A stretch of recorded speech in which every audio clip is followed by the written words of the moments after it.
Welcome to This Week in East Brunswick. We're all back from the Thanksgiving holiday, and there are a few important stories to catch up on. East Brunswick High School's girls soccer team won the Group 4 state championship. And the 30th anniversary of the Recreation Department's annual Turkey Trot was celebrated with its founder, Lou Horvath. Also this week features excerpts from 2 Channel 8 special editions. The first focuses on the public question of transforming the township's community beach into a family aquatic center. The second looks at some recent work by the East Brunswick Human Relations Council. Regular features include your pet doctor with information about dogs and a review of the last town council meeting. And Jaye Grev selects this month's winner of the Words magazine drawing. But first, here are highlights of programming next week on Channel 8. Lenore Kulik starts the week energetically with Aerobics with a Light Touch. That's on Look Great, Feel Great at 10 Monday morning. At 10:30, it's Stories from the Library for preschoolers. Tuesday night, EB18 features interviews with Township Assessor Tom Mancuso, Township Prosecutor Keith Burns, and President of the East Brunswick Chamber of Commerce Marv Goodman. That's at 7 o'clock. At 7:30, Sandra Landman explores the question of a family aquatic center for East Brunswick. This month, join Dolly Vasta in celebrating her 6th Cappy Award with the For Art's Sake show that won it for her, the New Jersey Aquarium show recorded on location last spring. Tune in Wednesday night at 7:30 for Art's Sake, and at 8 o'clock for the arts. The Human Relations Council special will be shown Wednesday night at 8:30. And at 7 and 8 o'clock on Thursday night, it's a new edition of This Week in East Brunswick. At 7:30 Thursday night, Patty Sullivan introduces the Magic Act of Gutman and Calavito on aging aspects. Check the Channel 8 Community Bulletin Board for additional scheduling information. The East Brunswick High School girls soccer team finished their 1992 season by defeating Westfield 2-0 in the Group 4 state finals on Saturday, November 21st at Trenton State College. The Lady Bears took a 1-0 lead at about 14 minutes into the game when senior Karen Bishop scored on a pass from teammate Deborah DiNicolo. The second and insurance goal came with about 9.5 minutes left in the game when senior Lisa Raby netted her 116th career goal.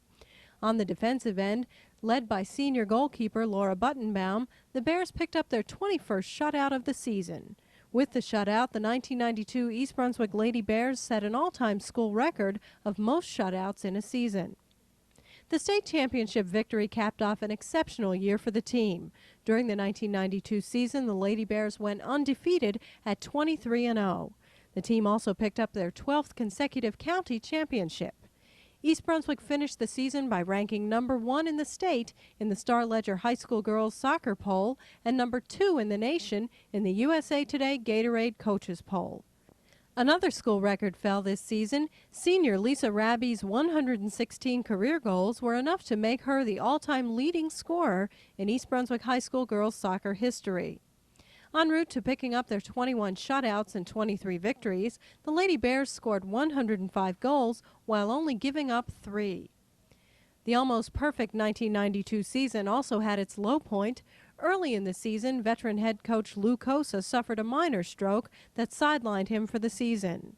Assistant coach Brian Merrigan stepped up to the head coaching role, and Sonia Regalato joined the Lady Bears as an assistant to Merrigan. Cosa, who was at the state championship game, was given the game ball by his team. 12 seniors completed their high school soccer career, including Lisa Raby, Deborah DiNicolo, Karen Bishop, Jessica Sue, Carla Schwartz, Laura Buttenbaum, Christine McLaughlin, Tamika Perez, Tina Karzima, Kelly Petchar, Allie Lowenstein, and Katie Gigerich. The township's community beach on Dunham's Corner Road could be in for a major transformation in the near future. There's a proposal in the works to change the facility to a Blue Water Family Aquatic Center. Channel 8 is presenting a complete overview of the proposed changes with Judith Lebline, Director of Parks, Recreation and Community Services, L. Mason Neely, Township Finance Director, Monty Block, Pool Committee Chairman, and Sandra Landman, Pool Committee Member. The following is an excerpt. What is the committee's plan of action? We spent a lot of time formulating our plan of action, and in accomplishing our goals, we made it as simple as possible. We want to reach out to the community. We want to inform them of what this project entails. We want to listen to them. We want to get their feedback, and we want to generate a position paper on behalf of the community to present to Town Council and Mayor in January of 1993. Thank you, Monty. Judith, tell us what a family aquatic center is exactly. Well, it's new terminology used. It's really the 90s answer to the public municipal pool. All of us have grown up with the idea of a rectangular pool or an L-shaped pool with a diving end and lots of concrete, perhaps maybe a baby pool. And this is the newest trend in providing family entertainment in an aquatic setting. It's more than just a pool destination. What we're talking about would consist of a family leisure pool. And what's so nice about that, it's a zero-depth entry. It's sort of like a man-made lake, but with blue chlorinated water. And that would enable toddlers to sit in 1-inch water while mom or dad sits right alongside with them, playing in some sprays that also are in that area. It enables handicapped or people that have trouble getting around to actually roll right into the water. It also involves an atmosphere that is conducive to family life, trying to get more than one age group in any given area. Also, besides the leisure pool, what we're talking about is perhaps a lazy river. Some of you may be familiar with it, others may not, but it's just so relaxing. You sit in a tube. You can go alone, mom and child, senior citizens. You need not be a strong swimmer because it's shallow. And you sit in that tube and you float leisurely around the serpentine sort of tunnels and going through different turns and twists. It's not adventurous, it's relaxing. And what I like about it is whenever you see it in any other facility, people are linked arms together and floating together. It's a really nice idea. There's also a children's play area, and that's really important, and especially in this community based on the demographics. And what you would see there would be frogs spouting water and slides on the tongue of a pelican. You'd see little otter slides where even the smallest of children can go right down on their bellies, right into a small landing pool, into their mother's arms or their father's arms.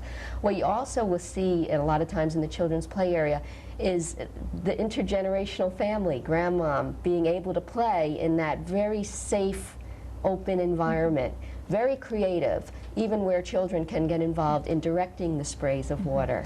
And a real sort of playful atmosphere. And the key is family-oriented. Family-oriented. There would also be an older children's activity area, preferably in the deep water pool.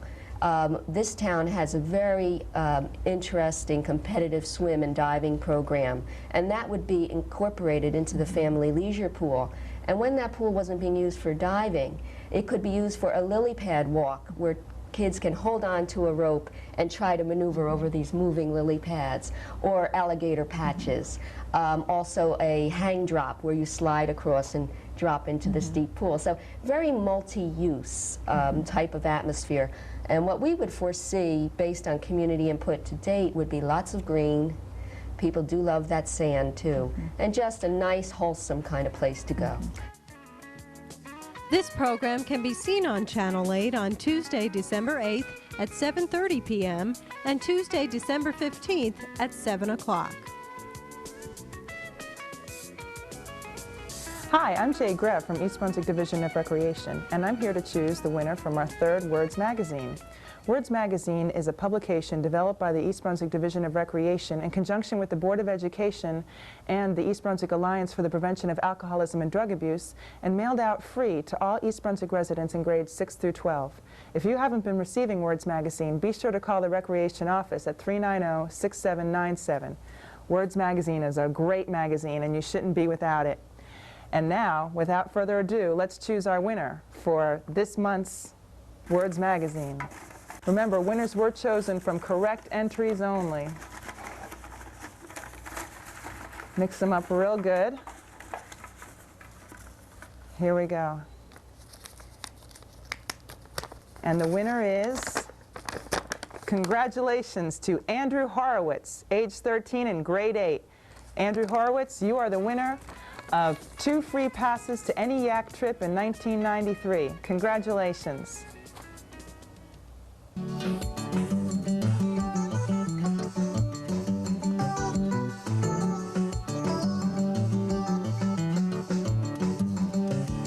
Hi, welcome back once again to Your Pet Doctor.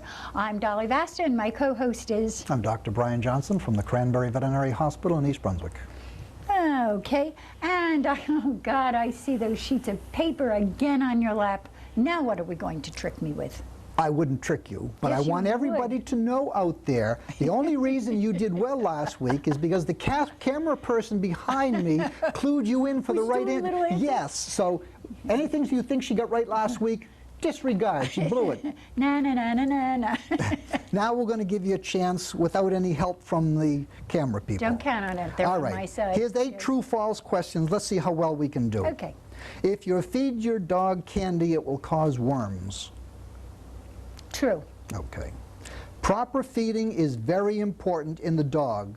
The expression, what's good enough for me is good enough for my dog, is true. I pretty much, I guess. Okay. You can't teach an old dog new tricks. It's very difficult or almost impossible to train old dogs. That's false. Okay. When a dog is happy, it will wag its tail. Yes, true. Okay. Large beef bones are good for dogs to chew on. Large beef bones. False. Okay. Plain old dog food is the best thing for your dog. True. Talking about some shedding here. All dogs shed. False.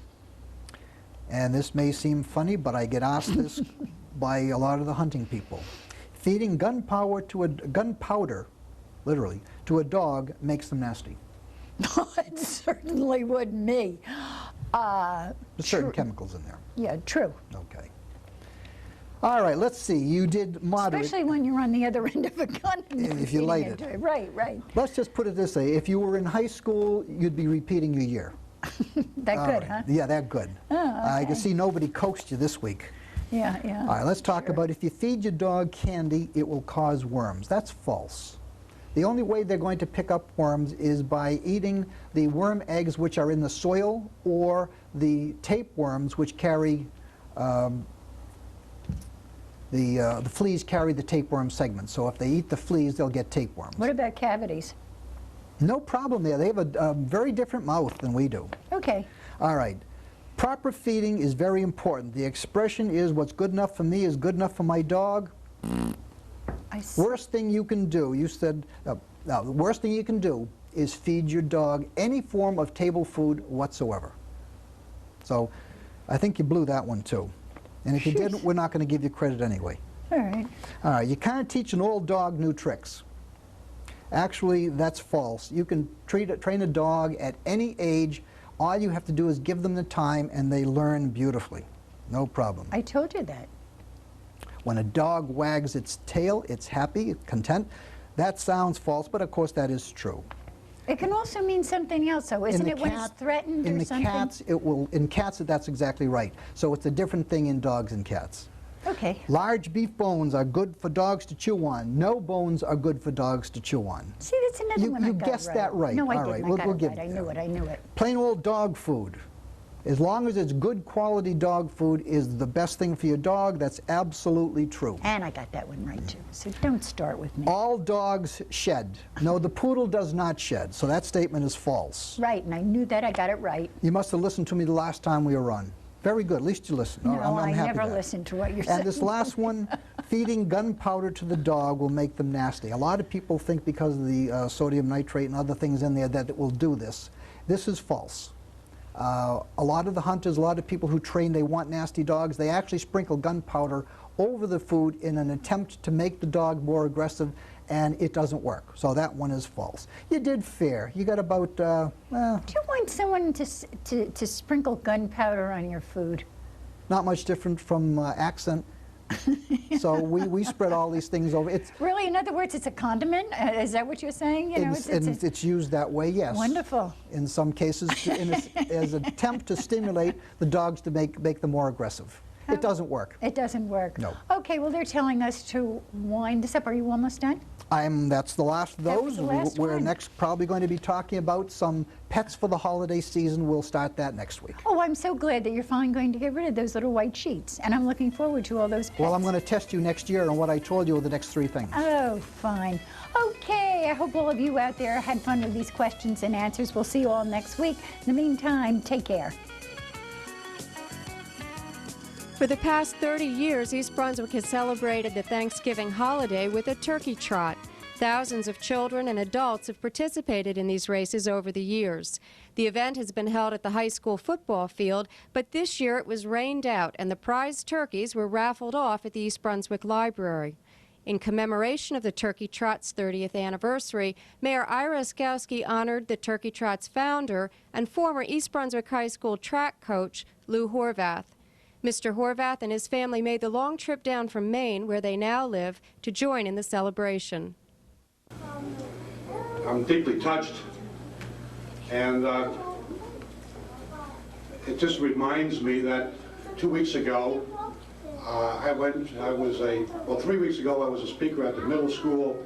I was a guest speaker at middle school athletic awards in Howland, Maine, which is has a big high school, 280 students, and the middle school is about the same size. And then 2 weeks ago, I was giving awards to my newly organized cross-country team. And I said to them, as I'm saying to you, parents, and to you young people, this has got to be the greatest day of your life. So make it the best day of your life, and make every succeeding day the best day. Because I remember 50 years ago, as a high school freshman, or 50 years ago as a high school sophomore, at Southside High School in Newark, I received my first athletic award, and it was the best day of my life. And I just hope that each one of you will come back each year and enjoy this wonderful run that we have. And if the mayor is still around 20 years from today, I hope I'm invited back for our 50th reunion. So thank you very much.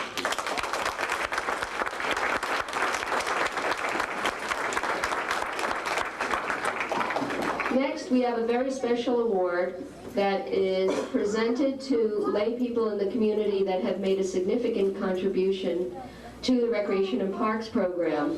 And very few of these crystal trees go out. They're quite an honor to be awarded. And I'd like to ask Councilman Tony Riccobono, our Recreation Liaison, to make the presentation on behalf of the Recreation and Parks Board. I'd like to present this on behalf of Monty Block and the Recreation and Parks Advisory Board. Thank you very much.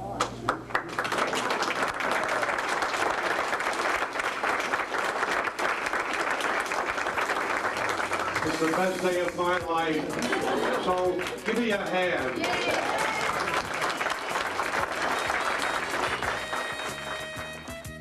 The Township's Human Relation Council is presenting a special on Channel 8 throughout the month of December. The first half of the program focuses on the purpose and accomplishments of the council, and the second half features a poster exhibit to be displayed at the library.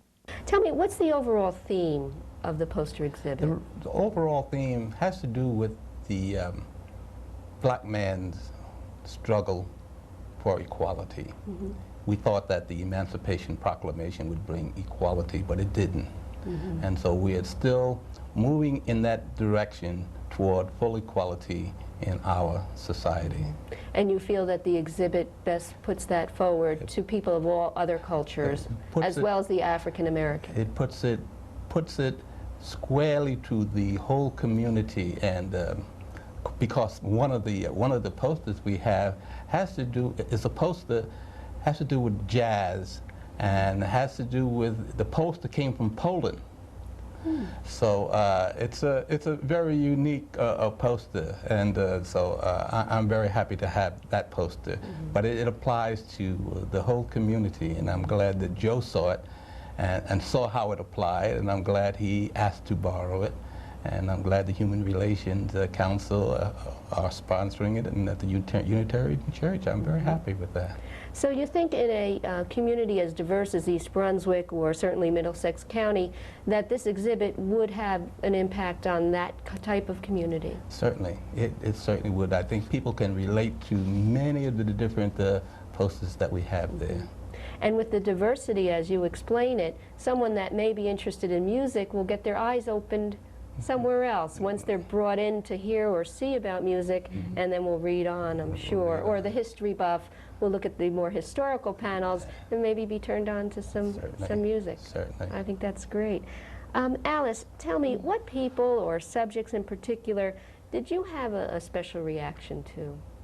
Well, the whole exhibit is really great. I mean, it's kind of hard to narrow it down, but I think my favorite is Madam C.J. Walker. Of course, she was a woman, and that attracted her to me, but she was a woman of great tenacity and determination, and also became the first African-American millionaire in the United States. And this was a result of her creating a scalp treatment. She had problems herself with her hair falling out, and nothing that she tried worked, so she created something herself, tried it, people complimented her on her hair. She started selling at mail order, and then pretty soon started a regular business in Indianapolis, which is still in existence today. So not just an African-American entrepreneur, but a woman. Exactly. Wow, Yeah. very brave. How about some others? Well, the Buffalo Soldiers. That's an exciting one. A lot of people are not familiar with that, but it was a group of the Cavalry, 9th and 10th Cavalry, that fought after the Civil War in Oklahoma and trying to protect the Indian lands.